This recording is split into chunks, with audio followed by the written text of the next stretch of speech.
All right. So, what is a good leadership book that is considered counsel, we'll say, for the likes of like Jocko Willink and that sort of group of people, I guess we'll say. So, basically, what we're doing is we're turning to a book called About Face by Col David H. Hackworth. Here's the cover. It's a pretty beefy book, 834 pages. So it's basically like his little subtitle is The Odyssey of an American Warrior. It's kind of like his, I guess like a memoir. That'd be the right term for it.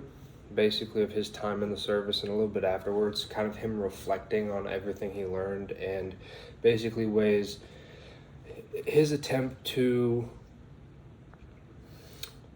effectively improve the Army, if I kind of word that right. Basically, like in a way that's actually productive and not just like, someone who's really salty after getting out, sort of thing. But a little bit about him. He enlisted at 15, well before the Korean War, and then he was originally infantry. Then he went to, and he became a Korean battlefield commission and retired at the age of 40 as a colonel. Eventually did both Korea and Vietnam were the two major wars he was a part of. He was very well decorated, 110 medals, wrote a few other books after and before this one, I believe, and seems to kind of mostly be known outside of the military for his kind of criticisms and I guess productively of basically the U.S.'s involvement in the Vietnam War, and he goes in rather in depth on his whole experience of doing that after the interview and everything that happened from his perspective, right? So this book was copyrighted in 1989. Like I said earlier, it's 834 pages, so it's not a small one, but it's definitely worth taking your time and going through it. This specific copy, the ones printed after 2020, has a foreword by Jocko Willink, basically talking about how this was kind of a staple for him, from what I gathered, and basically it was a lot of counsel you just aren't taught in a lot of the courses and stuff you're forced to go through. Honestly, you get to go through when you're in the military, sort of thing, and some things that you just can't learn from books and stuff. Like what happens when one of the people you're in command of dies because of something you told them to do, sort of thing. Like just things that happen in that field of work, I guess. Again, this book is basically like a general overall account, kind of like a memoir of his military service, Colonel Hackworth, that is. That career and some of his civilian life afterwards, like what he did afterwards, starting pretty much just before he enlisted and kind of that whole story a little bit. It's not too much of a big part of the book. Like I'll say, or let me just say, since it is 834 pages, this isn't going to be much of a summary, just what to kind of expect from the book itself. So, like, again, it's like his memoir in a way. He did his best to basically work with the Department of the Army and get a lot of the kind of war story kind of exaggerations out of it. Got a lot of people who were actually there with him, other sources in there to give their side of the stories, and kind of melded it into one sort of thing. Tried to get the points of the views of the soldiers who were actually there with him. To take a quote from the back, it is also, here starts the quote, just because of what it says, I want to say that explicitly. So, also a stunning indictment of the Pentagon's fundamental misunderstanding of the Vietnam conflict and the bureaucracy of self-interest that fueled the war, right? So basically he talked a lot about the lack of learning from mistakes he saw during his time in, not only from his own time leading training sections or things like that, but also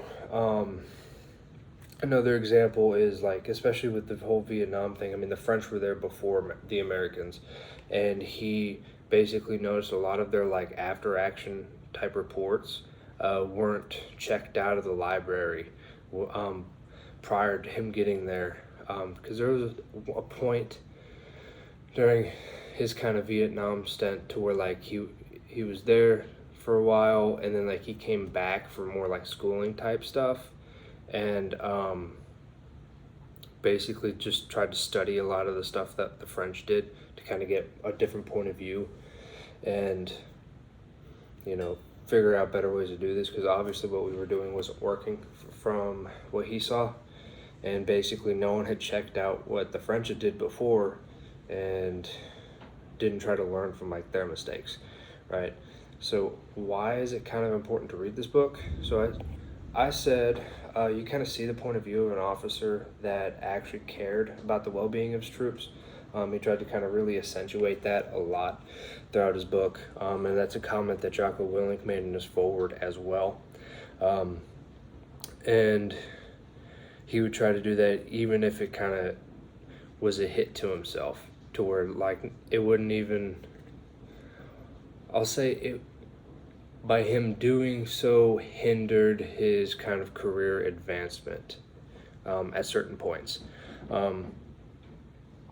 You get to see different problems that arose a lot, not only just when he was enlisted, but also in the officer part as well.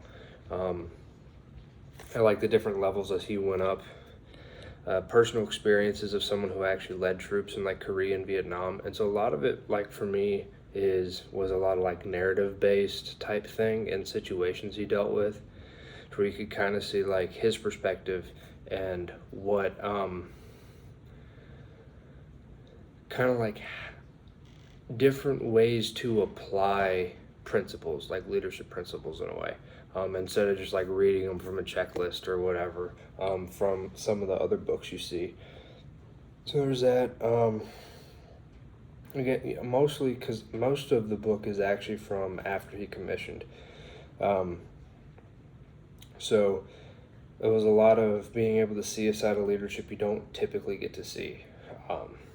Especially as like on the enlisted side, you just don't see that part of the officer corps a lot, it seems, or at least kind of like the thought process behind a lot of it. I guess that's kind of where I'm going, is like he actually explained his thought process while he was making a lot of those decisions.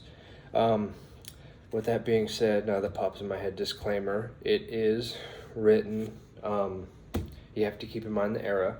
It was copyrighted in 1989, like I said, and so terminologies, certain language, and terms are in there that could be offensive depending on your person and your point of view. It's an older book. That's pretty much all I got to say.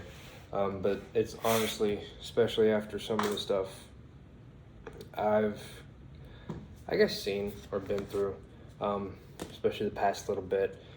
It's just kind of like how the world works in a way. I don't know. It's not the point of it, but take it with a grain of salt. Take it for what it is if you do decide to read it. A lot of what I just said, the past 30 seconds to a minute, is just because it is YouTube. So you have to do what you can. But yeah, I guess just a forewarning, definitely something to read, and it's worth taking your time with. I know it's long, but there's an audiobook too that you can listen to. So it's got pictures in it, like every military type book seems to have.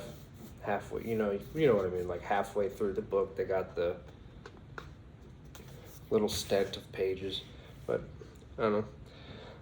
I'm going to leave this one here. So that being said, playlist as always is going to be up for other book reviews and stuff. Let me know what you guys think of the book, or other books like it you would like me to do, or maybe questions if I didn't go in depth on a certain part enough, or you want me to expand.